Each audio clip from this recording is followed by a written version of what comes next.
Merci de m'avoir invité. Je ne sais pas si c'est une bonne idée d'inviter un historien, comme vous venez de le dire. On va le voir, mais je pense qu'il est utile, en tous les cas, de commencer par une fable philosophique pour entrer dans ce problème des vulnérabilités. Ces vulnérabilités qui, de temps en temps, croisent, ou même toujours croisent des aléas, et que de temps en temps, ce croisement donne lieu à ce que nous appelons une catastrophe. Cette fable philosophique, c'est celle qu'utilise Michel Serres au début d'un livre que tout le monde connaît, Le Contrat naturel, où pour montrer comment l'homme devient en quelque sorte un macro-parasite dans le déroulement de l'histoire, puisque l'homme modifie considérablement son environnement. Il prend cette toile de Goya où on voit deux personnages s'affronter dans des sables mouvants. Et Michel Serres explique que ces deux personnes qui se battent sont indifférentes à leur environnement et sont toutes occupées à leur conflit. Elles ne se rendent pas compte qu'à force de se taper dessus, elles s'enfoncent dans les sables, ces deux personnes s'enfoncent dans les sables mouvants et qu'à un moment donné, elles vont disparaître. Alors c'est l'image qu'utilise Michel Serres pour montrer l'état de notre société par rapport à l'environnement. Tout à coup, la nature sans crier gare, en quelque sorte, a fait irruption pour poser des problèmes à nos manigances. C'est le terme qu'emploie Michel Serres. Alors, il me semble que c'est une bonne manière de poser la question des vulnérabilités, celle de nos sociétés confrontées justement au dérèglement des équilibres biogéochimiques de la planète. Il y a un détail presque que Michel Serres ignorait, c'est que si les deux personnages n'ont plus de jambes, c'est simplement dû à la restauration du tableau, parce qu'on a décollé cette toile d'un mur, et puis les jambes ont disparu, puis le restaurateur était incapable de les restituer, donc il a fait un petit gribouillis qui nous permet, heureusement à nous, de l'utiliser dans un tout autre contexte. Alors Michel Serres nous rend attentifs à l'irruption de la nature, à l'irruption de l'environnement dans l'histoire, qui est une composante essentielle, évidemment, c'est une composante essentielle de l'environnementalisme contemporain, mais l'autre composante qu'il ne faut pas oublier, c'est celle du pouvoir holocidaire de l'homme. Puisque pendant des siècles, la vulnérabilité, ça a été la menace que font peser les forces de la nature, contre lesquelles les sociétés humaines n'ont cessé de lutter. L'histoire a été présentée depuis Michelet comme une guerre de l'homme contre la nature. Or, il y a une inflexion majeure dans l'histoire. Une inflexion majeure, c'est celle qu'apporte l'utilisation en 1945 de l'arme atomique, qui inverse en quelque sorte les rapports de force, puisque dorénavant c'est l'homme qui est la menace première. Et j'aime bien utiliser cette citation d'un roman, très beau roman qui s'appelle Herzog, de Saul Bellow, le romancier américain, qui évidemment ne pouvait pas penser aux dangers que court l'environnement quand il écrit que l'humanité atteint un point critique puisque aujourd'hui, dit-il, tout peut disparaître. Et cette composante, cette deuxième composante, je crois, est importante pour entrer dans notre réflexion. Question de vocabulaire, le thème du colloque, c'est prévision, prévention, précaution. Moi, j'ai mis comme titre « Protection, prévoyance, précaution ». Vous avez peut-être remarqué tout à l'heure que Annick Jacques a mis, elle aussi, d'autres mots « prévoir, prévenir, anticiper ». Alors, ce n'est pas une coquetterie hein, de vocabulaire qu'on veut changer pour se distinguer, mais il y a là des nuances très importantes dans ces termes. Et moi, ce que j'aimerais essayer de vous montrer, c'est comment ces questions entrent en quelque sorte dans l'histoire en utilisant trois séquences de gestion de la catastrophe depuis le XVIIIe siècle. Je dis des séquences, mais pour des raisons pédagogiques, évidemment, ce ne sont pas des successions exclusives. Ce sont en quelque sorte des modèles qui donnent une tonalité à une période, qui caractérisent un mode d'action. Mais ces trois séquences que je vais présenter sont toujours présentes. Elles peuvent se réactiver selon les contextes. Il y a en quelque sorte un tuilage de différentes attitudes par rapport à la catastrophe. Alors la première de ces séquences, c'est ce que j'appelle les sociétés de la protection. Donc trois séquences, les sociétés de la protection. Les sociétés de la protection, bon, il faudrait faire l'histoire du mot protection. Il n'est pas sûr qu'il soit utilisé au sens où nous l'entendons avant le XXe siècle. Mais disons qu'il existe. Des sociétés, donc pour la commodité de l'exposé, je le projette dans le passé.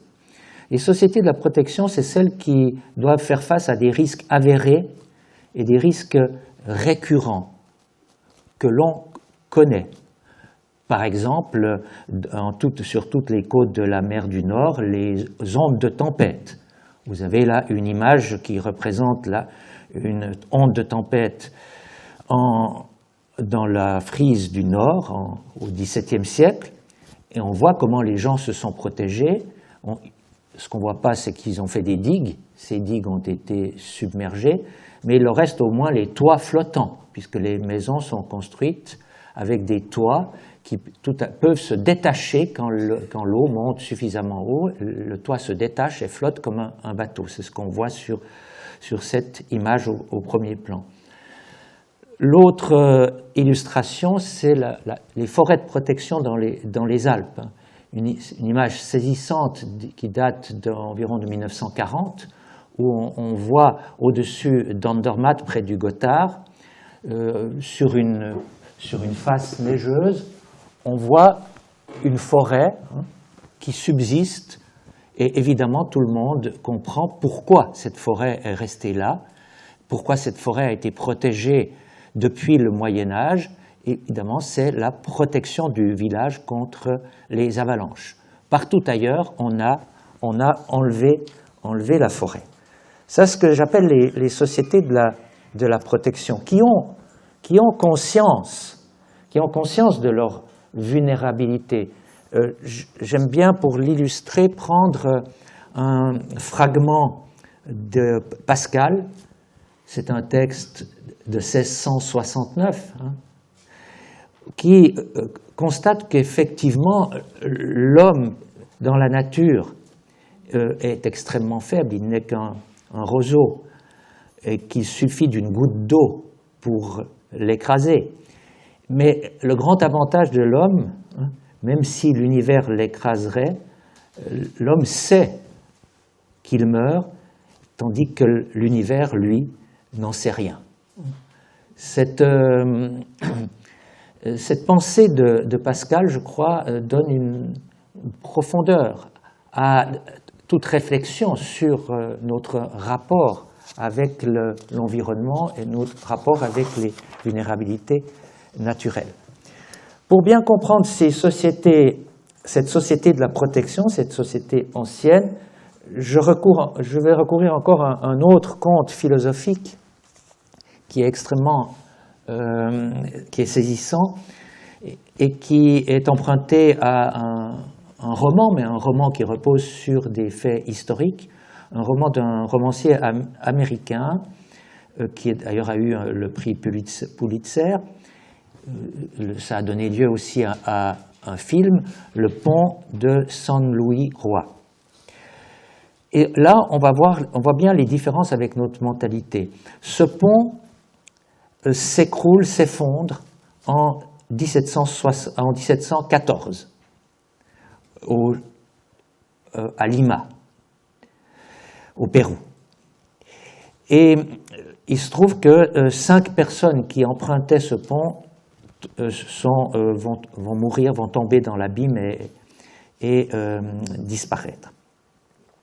Et il y a un témoin qui est le frère Juniper, un dominicain, qui assiste à cet événement. Et puis, dans la logique du temps, il se dit, mais pourquoi ces 5 personnes sont tombées dans l'abîme, et puis pourquoi moi, qui suis au bord en train de commencer à franchir le pont, j'ai été préservé. Et dans sa logique, dans la logique interprétative, il doit bien avoir une raison précise qui fait que ces 5 personnes ont été les victimes de l'accident. Et il cherche dans l'histoire de ces personnes une raison qui pourrait expliquer l'effondrement du pont. Vous voyez, c'est une démarche évidemment complètement différente de la nôtre. Face à l'effondrement d'un pont, on chercherait des raisons techniques et on incriminerait volontiers la responsabilité de l'ingénieur qui a fait le pont. Non, à cette époque-là, c'est plutôt l'idée que si ces gens sont morts, c'est qu'il y a une raison dans leur vie qui a justifié leur mort à ce moment-là, la providence étant intervenue pour les punir, en quelque sorte. C'est cette vision rétributive de la providence qui est toujours présente dans les sociétés de la protection. Et donc le témoin en question, il va enquêter pendant 6 ans pour essayer de comprendre les vues de la providence sur les 6 personnes qui sont décédées, et puis il arrive à la conclusion qu'il n'y a absolument aucune logique dans leur présence à ce moment-là sur ce pont. Et parce qu'il a mis en doute la volonté de la providence, il va être déféré devant l'Inquisition et ce frère Juniper va finir sur le bûcher, parce qu'on ne met pas en doute la vision providentialiste. Donc il y a une idée de la permanence d'une justice distributive qui fait que lorsqu'il y a une catastrophe, c'est Dieu qui avertit, c'est Dieu qui punit.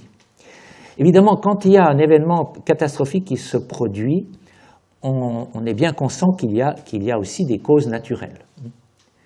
On est bien conscient des causes naturelles. Quand il y a un incendie de ville, c'est ce qu'illustre ces diapositives, quand il y a un incendie de ville, il y a des causes naturelles.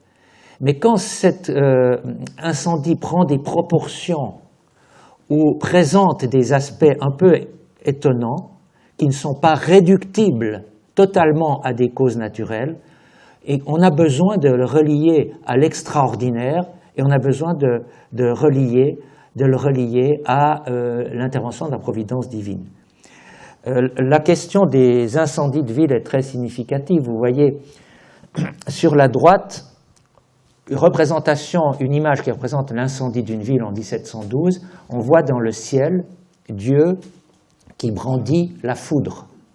Parce que la foudre, qui a été la cause naturelle de l'incendie de la ville, est en même temps l'attribut de la divinité. C'est Dieu qui a jeté la foudre sur la ville. Le problème se corse lorsqu'on a, comme ici sur la gauche, l'incendie d'une église. Pourquoi Dieu laisse-t-il la foudre tomber sur une église, surtout quand il s'agit de San Michael à Hambourg, qui est en plein quartier de Sankt Pauli, dans le quartier chaud de Hambourg, et qu'à 2 pas de cette église, il y a les turpitudes de la vie hambourgeoise qui auraient bien mérité la destruction beaucoup plus que l'église. C'est un problème théologique très compliqué. Et sur l'incendie de San Michael à Hambourg, il y a une vingtaine de tentatives, vingtaine de sermons de pasteurs, parce que les pasteurs sont les médiateurs à l'époque des catastrophes, une vingtaine de sermons qui essayent de trouver une explication à l'incendie à destruction d'une église. Si je résume ce modèle de la protection, j'aurais une séquence qui s'articule de cette manière-là. On est face donc à un désordre sociétal ou individuel, un désordre moral, hein, quelque chose qui explique l'action divine, la rétribution divine, la punition divine. Et face à cette situation, hein, une catastrophe comme rétribution divine, face à cette situation, la société développe une réaction que j'appelle ici une réaction restaurative. Il s'agit de retrouver un équilibre face à cette transgression. On est dans une société de la protection, mais société de la transgression aussi, transgression morale essentiellement. Donc l'idée, c'est que pour se protéger contre de nouvelles catastrophes, il faut renforcer les normes. Renforcer des normes de comportement, renforcer des normes morales, renforcer des normes sociétales. Par exemple, interdire la danse. Ça paraît curieux, mais la danse qui est dans les sociétés anciennes vraiment l'occasion la plus évidente de toutes les tentations de la concupiscence, qui pourrait ensuite générer des catastrophes. Bon, c'est simplement un exemple. Mais dans ces sociétés de la transgression, sociétés de la protection, on insiste toujours aussi sur l'expérience, parce qu'il y a une expérience face aux événements catastrophiques qui permet de responsabiliser les individus ou la communauté. Donc on est vraiment dans une société qui responsabilise fondamentalement par rapport à l'événement. Responsabilité qui doit contribuer à limiter les transgressions. Dans cette séquence, j'ai utilisé le mot catastrophe, mais c'est un mot qui est totalement anachronique pour ces sociétés. Le mot catastrophe n'existe pas. C'est-à-dire que quand on désigne des événements extraordinaires, on parle de fléau, on parle de calamité, on parle de malheur, parce qu'on utilise toujours un vocabulaire qui est un vocabulaire biblique, en quelque sorte. Le mot catastrophe n'existe absolument pas dans le sens où nous l'entendons. La deuxième séquence serait un type de société que j'appelle les sociétés de la prévention, cette fois, ou on pourrait dire aussi de la prévoyance. Sociétés de la prévention et de la prévoyance, qui sont les sociétés du 19e et 20e siècle, et cette attitude est évidemment tout à fait fondamentale aujourd'hui. On entre dans un nouveau régime d'historicité à partir du 19e siècle, c'est que on est dans une mentalité qui essaye d'intégrer l'avenir dans la gestion du social, avec une idée qui nous est bien familière et qu'on a encore entendu très illustrée à maintes reprises dans l'exposé introductif, l'idée que les sciences et les techniques vont permettre de maîtriser les différentes situations susceptibles d'amener à des catastrophes, et que c'est justement ces sciences et ces techniques qui rendent souhaitable la prévention. On est dans une nouvelle logique qui est une logique d'ingénieurs et de techniciens, technocrates. Et pour montrer cette nouvelle logique, on a besoin d'un mot nouveau, c'est le mot catastrophe, justement. Le mot catastrophe, il commence à être utilisé au XIXe siècle, mais il devient véritablement d'usage courant à partir du début du XXe siècle. Et l'expression qui nous est familière, catastrophe naturelle, ça n'est guère employé avant le début du XXe siècle. Et catastrophe naturelle. On n'employait jamais ce terme au XIXe ni auparavant. Alors, ces sociétés de la prévention ou de la prévoyance, pour arriver à cette nouvelle manière de gérer les catastrophes, il a fallu l'irruption de la science. Au fond, il y a deux événements, je n'ai pas le temps de développer. Évidemment, le tremblement de terre de Lisbonne a beaucoup modifié la conception qu'on se faisait des rapports à l'environnement et de la place du divin dans l'explication des catastrophes. Parce que lors de du tremblement de terre de Lisbonne, dont on a cru qu'il avait fait plus de 100 000 morts, des chiffres qui ont été bien sûr ramenés à des normes plus raisonnables par la suite, mais 100 000 morts, on s'imaginait 100 000 morts, il n'est plus possible de dire que Dieu a voulu la mort le 1er novembre à 9 h du matin de 100 000 personnes. Donc tous les schémas explicatifs traditionnels s'effondrent après Lisbonne. Et puis on voit parallèlement l'irruption de la science. Je prends juste en passant le cas de la comète de Halley. Halley est un astronome qui est mort en 1742, mais qui avait observé la comète qui porte son nom en 1682. Et il est le premier à avoir prédit le retour de cette comète. Et on a attendu 1759 pour voir si c'était vrai, et effectivement la comète est revenue à quelques jours ou semaines près, comme l'avait prédit l'astronome Halley bien des années auparavant. Alors qu'est-ce que ça signifie? C'est que tout à coup les comètes, qui dans la mentalité ancienne étaient signes, annoncent d'un événement catastrophique, tout à coup la comète n'est plus qu'un phénomène naturel dont on peut prévenir l'arrivée. Donc il y a une réduction considérable de l'inquiétude par rapport à la comète et par rapport aux signes qu'elle représente. Mais en même temps, et c'est un bel exemple, en même temps, quand on commence à prévoir les trajectoires des comètes, on s'aperçoit aussi qu'elles frôlent de temps en temps la Terre et qu'il pourrait bien arriver qu'une de ces comètes touche ou que la queue de la comète balaye la Terre. Donc la science introduit une nouvelle peur en quelque sorte. On enlève une peur irrationnelle, mais on en ajoute une nouvelle qui est une peur scientifique. Et là c'est vraiment un signe de l'irruption de cette mentalité moderne et une illustration, je crois, très, très concrète de cette nouvelle mentalité de la prévoyance. C'est la même chose avec une autre innovation technologique qui est le paratonnerre. On a parlé de la foudre tout à l'heure. Le paratonnerre, à partir des années 1780, permet de se protéger des effets de la foudre.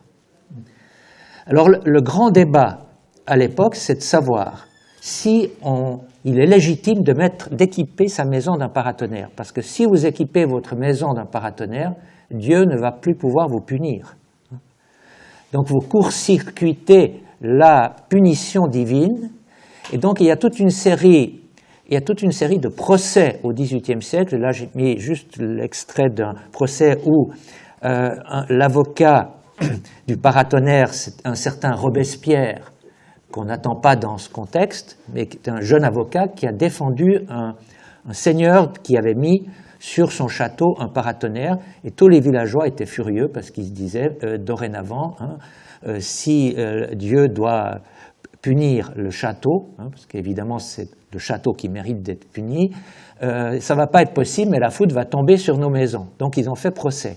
Et là, Robespierre a gagné, parce qu'on a considéré que c'était quand même un progrès considérable d'avoir compris que le phénomène de la foudre, c'était un phénomène électrique, et que donc, par un dispositif extrêmement simple, on pouvait s'en prévenir. Je saute de quelques années pour prendre un autre exemple qui montre bien cette nouvelle mentalité, cette mentalité moderne qui va intégrer l'avenir dans la gestion du social. C'est le cas de la tuberculose. La tuberculose est le domaine dans lequel apparaît le mot, justement, prévention, prévoyance. C'est dans la lutte contre la tuberculose qu'on voit vraiment apparaître ces deux mots massivement dans la deuxième moitié, surtout à la fin du du XIXe siècle. Et c'est intéressant parce qu'on voit que face à des comportements individuels, la collectivité doit s'interposer pour prévenir. C'est un bon exemple donc de cette nouveauté qui consiste à réduire au fond la responsabilité individuelle. Et effectivement, on est dans une incertitude complète par rapport à la tuberculose. Plus personne ne peut dire que la tuberculose c'est une punition divine qui frappe tel ou tel, puisque tout le monde y est exposé, aussi bien les riches que les pauvres, même si dans la propagande on parle surtout des pauvres. Donc l'individu est livré à l'incertitude, il n'a pas de prise, et pour réduire l'incertitude, c'est l'État, la collectivité, les assurances, le marché qui doivent intervenir. On entre dans une société de type assurantiel, avec au fond une réduction de la responsabilité individuelle et le développement de la responsabilité de la collective. Juste en passant, parce que le temps avance, je dirais que ce système a très bien marché. La preuve, c'est que les incendies de ville ont quasiment disparu. Vous avez là sur le diagramme qui vous montre le nombre d'incendies de ville en Angleterre. On voit qu'il y en a eu beaucoup au XVIIe et au XVIIIe siècle à cause du développement des systèmes de chauffage, en particulier d'utilisation de la houille, du charbon. Les incendies ont disparu, les grands incendies ont disparu. On sait que s'ils arrivent, parce que c'était une des catastrophes majeures des sociétés anciennes, on sait que s'ils arrivent, c'est à cause d'imprudence, d'accidents, de dysfonctionnement.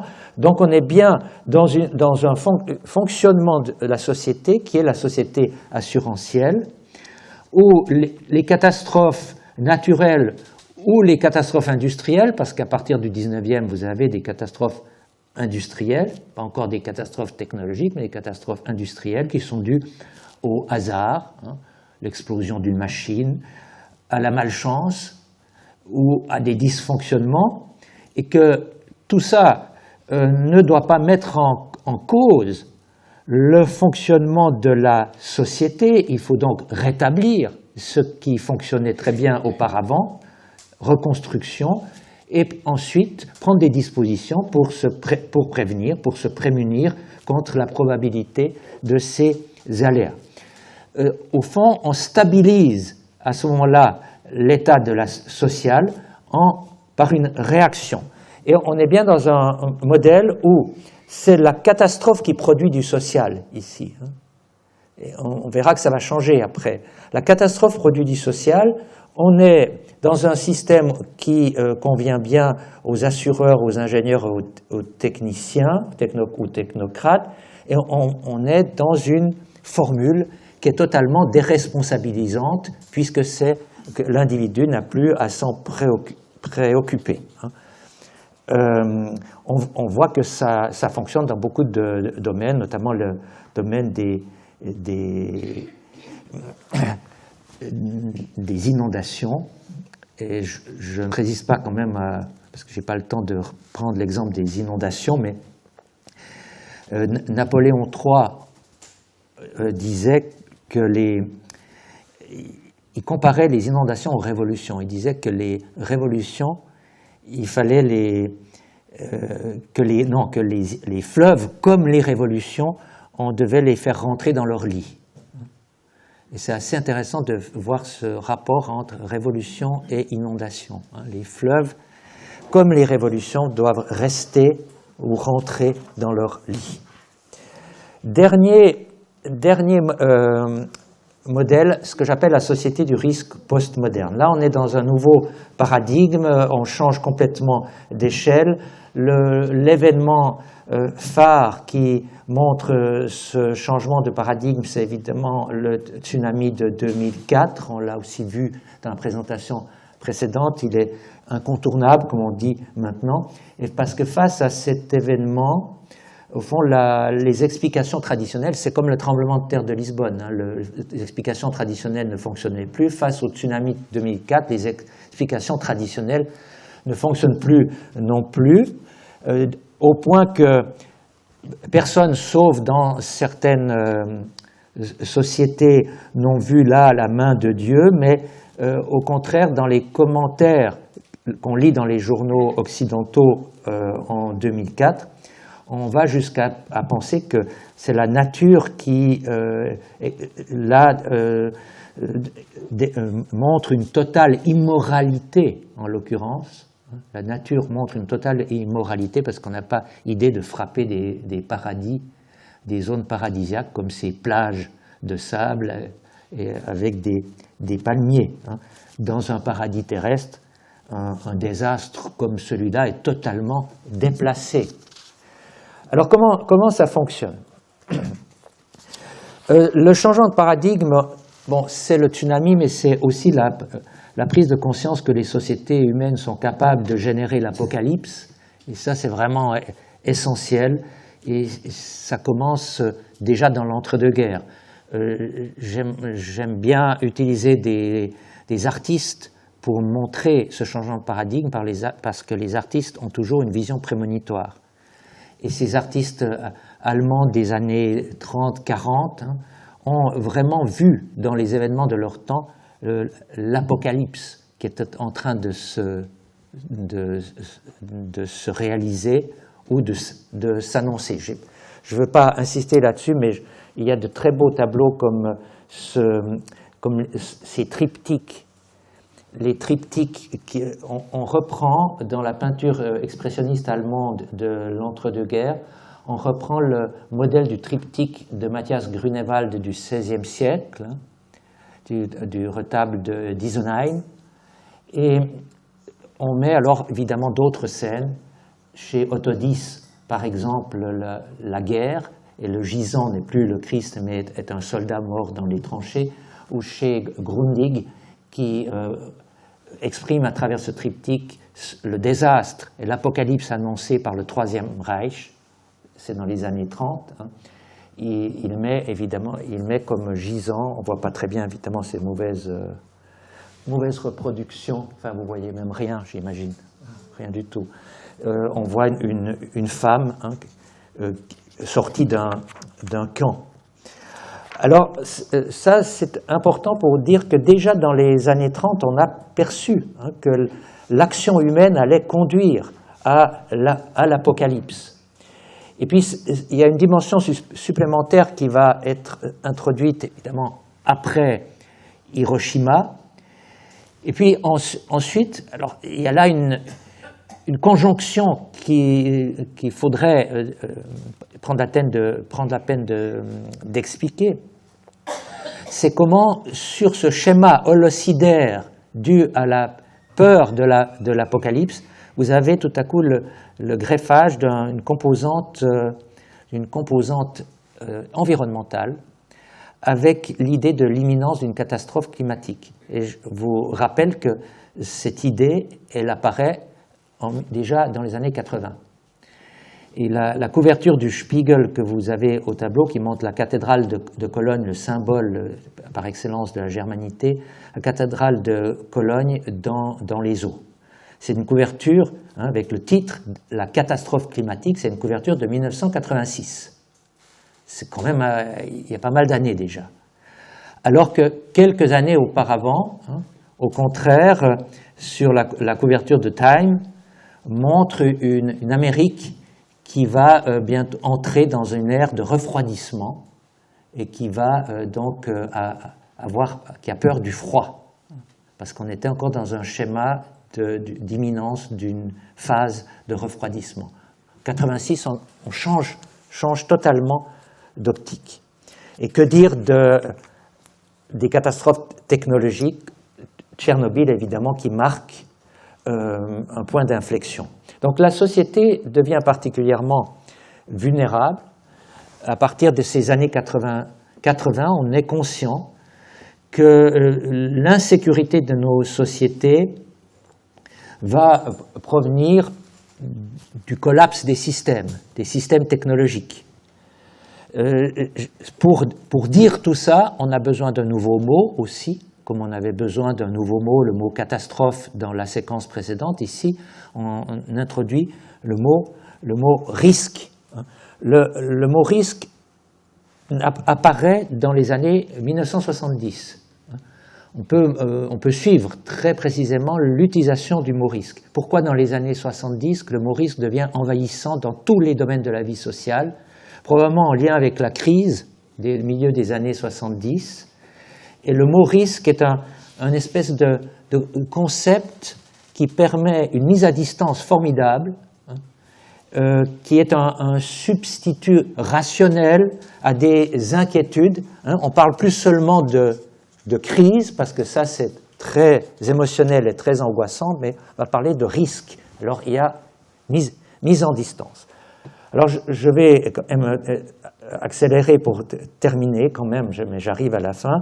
Donc le problème essentiel, c'est dans ces années le couplage entre environnement et catastrophisme, comment d'une critique de la société technologique, comment d'une critique du déficit éthique d'une société technologique, on arrive à la prise de conscience d'un risque environnemental. Il y a des livres comme Le principe responsabilité de Hans Jonas, qui a été traduit en français au début des années 80, et qui a une influence considérable, qui ne pensait pas du tout à l'écologie, à l'environnement, mais qui est devenu, au fond, le manifeste de la pensée catastrophiste dans les années 80. Le mot risque, la vulnérabilité, avec le mot risque, on entre donc dans le domaine de l'anticipation. L'anticipation, c'est que, d'une manière générale, on peut dire, et il faudrait en discuter, que nos sociétés sont beaucoup plus vulnérables que les sociétés du passé, que les assurances, d'une manière générale, accroissent la vulnérabilité des sociétés, et qu'il y a quelques évidences aussi, c'est que une inondation dans une maison en 1950, ça produit relativement peu de dégâts, mais une inondation dans une maison équipée de multiples appareils électroniques aujourd'hui, ça évidemment pose d'autres problèmes, on est dans d'autres dimensions. Mais l'anticipation, si vous voulez, d'une manière générale, a remplacé l'expérience. Dans les sociétés anciennes, c'est l'expérience qui compte. Dans les sociétés postmodernes, c'est l'anticipation qui est essentielle. Mais et tout ça, il faudrait évidemment le discuter, le développer, mais je pense que les sciences sociales ont détourné toute une série de concepts qui viennent des sciences dures. Par exemple, le second principe de la thermodynamique, le principe de l'entropie, a eu beaucoup d'écho dans les sciences sociales, mais d'une manière évidemment simplifiée, pour ne pas dire simpliste. La théorie du chaos a eu énormément de répercussions dans les sciences sociales. Mais quand on regarde finalement en termes simples ce que ça signifie, eh c'est ce que vous voyez sur la carte ici au tableau, la carte des risques. C'est que dans les mentalités, la carte des risques qui désigne par un périmètre défini par une ligne rouge les zones inconstructibles, dans la mentalité actuelle, ça veut dire que là, on n'a pas le droit de construire, mais en dehors de cette zone rouge, il n'y a aucun risque. Le problème survient quand une avalanche déborde la zone délimitée en rouge et emporte une maison qui se trouve dans la zone bleue. Alors là, on ne comprend plus rien. Ou de même, la question du risque, le risque est mesurable. Alors qu'est-ce qui se passe quand on a à Dresde, en 2002, vous avez une inondation monstre. On l'appelle l'inondation du siècle. Jahrhundertflut, 2002. Et puis tout à coup, en 2013, vous avez une nouvelle inondation encore plus grande qui recouvre du Danube et de l'Elbe. Et là, on est obligé de parler de l'inondation de la crue du millénaire. La dernière crue du millénaire avait eu lieu en 1501, c'est-à-dire 500 ans auparavant.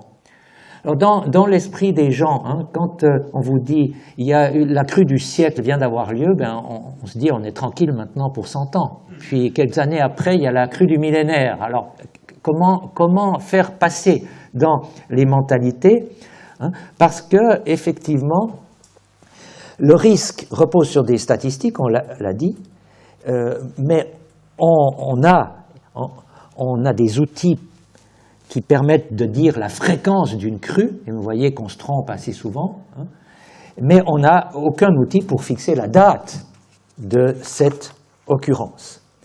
Et c'est ce qui a conduit à ce qu'on appelle le principe de précaution, qui, simplement, je vous le rappelle, date de 1987, l'idée du principe de précaution, comme l'idée de durabilité, mais qu'il a fallu quelques années pour que ça rentre dans la législation, la France étant le premier pays qui intègre le principe de précaution dans la législation. Et puis, je termine, la séquence alors se présente cette fois-ci de cette manière-là. On est dans une société de vulnérabilité croissante, ça c'est évident. Donc cette vulnérabilité croissante fait que les incertitudes sont devenues encore plus grandes et que la seule chose à faire, c'est de minimiser le risque par la précaution, mais est-ce que ça va suffire? Ça, c'est un autre problème. Et là, contrairement aux sociétés précédentes, alors j'ose dire que cette fois-ci, c'est plus la catastrophe qui produit du social, mais ce sont les pratiques sociales qui transforment l'aléa en catastrophe. Avec une composante qui a été évoquée aussi précédemment, c'est que les nouveaux risques sont organiques, mutants, invisibles, furtifs. Hein, je pense au terrorisme qui peut nous frapper à n'importe quel moment. Et que donc nous sommes, et c'est ma conclusion, dans une société qui doit dorénavant gérer l'impensable, gérer l'incertain. Et cet impensable et cet incertain ne sont pas extérieurs, comme l'étaient les aléas que l'on peut identifier, mais l'impensable et l'incertain fait partie de la vie normale. Donc nous devons nous préparer en quelque sorte à durer en supportant toutes les perturbations, toutes les ruptures. On n'est plus comme dans les sociétés anciennes à mener la guerre contre la nature, mais aujourd'hui on mène une guerre sans ennemi, en quelque sorte, parce que cette guerre doit se faire, ou cette lutte doit se faire, cette résistance doit se faire contre des choses qui sont mutantes et furtives. Donc, comment se mettre en situation de penser l'impensable et de gérer ces situations incertaines? Je vous remercie de votre attention.